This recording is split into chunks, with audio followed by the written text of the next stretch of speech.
Que disent les journaux? Les journaux qui sont disponibles en kiosque ce matin, le Perfecto présente pas mal d'actualités. Nous ouvrons d'ailleurs cette revue de presse avec un journal de la maison.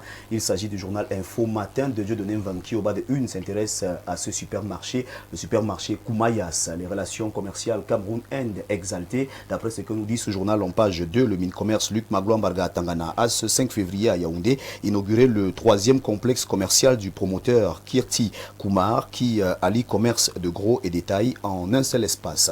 En grande une, on parle d'agriculture, élevage et éducation. Armand Claudabanda présente les opportunités de l'intelligence artificielle. C'est à la faveur de la réunion que le représentant résident de l'IA et Cameroun et titulaire de la chaire UNESCO d'Afrique centrale, Access TIC, a présidé ce 4 février avec les chefs des centres délocalisés. Nous retrouvons à présent la météo, le tri hebdomadaire d'informations, donc d'analyse et de reportage qui parle ce matin du Conseil exécutif de l'Organisation mondiale de la santé, le Cameroun pour une santé inclusive, équitable et centrée sur les peuples. C'est le plaidoyer ce 5 février à Genève du ministre de la Santé publique, Dr Manaouda Malachi, à la tribune de la 158e session. Énergie électrique, la mise en garde du ministre de l'Eau et de l'Énergie aux utilisateurs clandestins. On en parle au bas de une dans un communiqué ce 5 février. Gaston Elundoué Somba annonce des opérations coup de poing dès le 15 mars prochain sur l'ensemble du territoire national. Le Messager nous amène à Genève également. Le journal de Fepius Ndjaoué parle de ces grands enjeux sanitaires, ce que l'Afrique propose à l'OMS.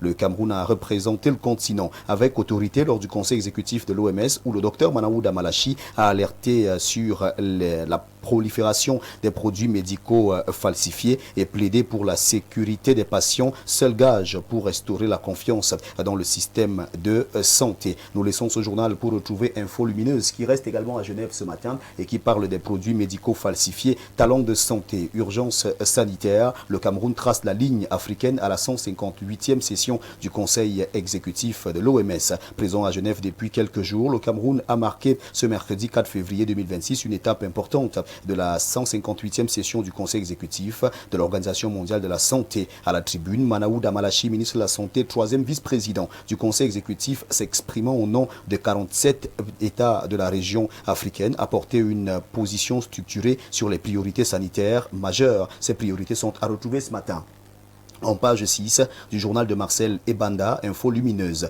Mutation en petite une parle également du Conseil exécutif de l'OMS.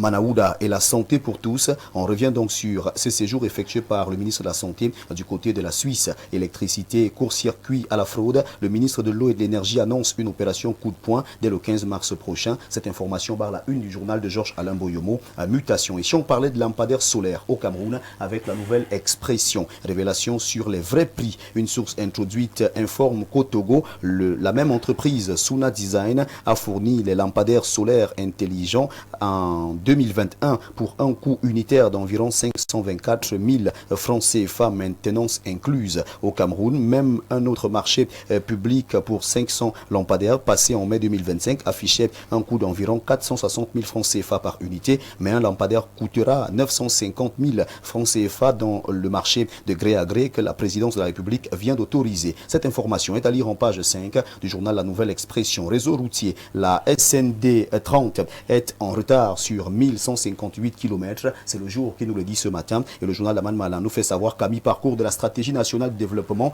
le ministère des Travaux publics n'a pas pu bitumer les 3600 km de route prévus. L'œil du Sahel de Guibaï Gatama parle de leadership féminin. Dorothée Danejo dans le top 100 africain en TIC. Cette information est à lire en page 5. Cameroun Tribune s'intéresse à la communication. Une autre année de défi. À l'occasion de la cérémonie de présentation des vœux hier, le ministre René Emmanuel Sadi a appelé l'ensemble de la grande famille de la communication à rester en éveil pour être au rendez-vous des nouvelles échéances, notamment les élections législatives et municipales. Et nous mettons un terme à cette revue de presse avec Caporal Info. Le journal de Jacques Bagnorloc parle ce matin d'associations africaines d'eau et d'assainissement. Le congrès de la grandeur et de l'espérance. Le docteur Blaise Moussa, d'après ce que nous dit ce journal, président de l'association africaine de l'eau et d'assainissement, invitait il y a quelques jours encore les membres membres, partenaires et autres acteurs stratégiques du secteur à une action collective. À 48 heures du lancement de la 23e édition du Congrès international et exposition de cette association, les préparatifs vont bon train, d'après le constat qui est fait par nos confrères du journal Caporal Info. Les préparatifs qui vont donc bon train, la rencontre qui se tiendra du 9 au 13 février 2026 au Palais des Congrès de Yaoundé permettra de prendre des décisions majeures pour l'avenir de l'eau et de l'assainissement en Afrique. En page 3, vous pouvez donc retrouver cette information qui est traitée au journal Caporal Info, journal avec lequel nous refermons cette revue de presse Acte 2 sur Info TV ce vendredi matin. Mesdames, Messieurs, de votre aimable attention, infiniment merci. Et sachez tout simplement qu'avec 400 francs CFA seulement, vous avez votre journal disponible en kiosque, implacable, incontournable et indétrônable. Reste votre fidélité. Merci de faire confiance à Info TV pour vous informer. Merci à Perfecto pour cette revue. Merci TVB pour cette brillante revue de la presse comme d'habitude. Nous vous souhaitons un excellent week-end. Bon week-end à vous également et surtout bonne suite d'émission. Et que ce week-end soit inoubliable. Il sera certainement. Inimaginable avant et inoubliable Il y aura après. de belles choses. Des belles choses. Oui. Charnu. Pour ce week-end. On se dit à lundi 10h. Avec le même plaisir. Mets toujours le Seigneur au centre de ta vie. C'est de ça qu'il s'agit, Perfecto.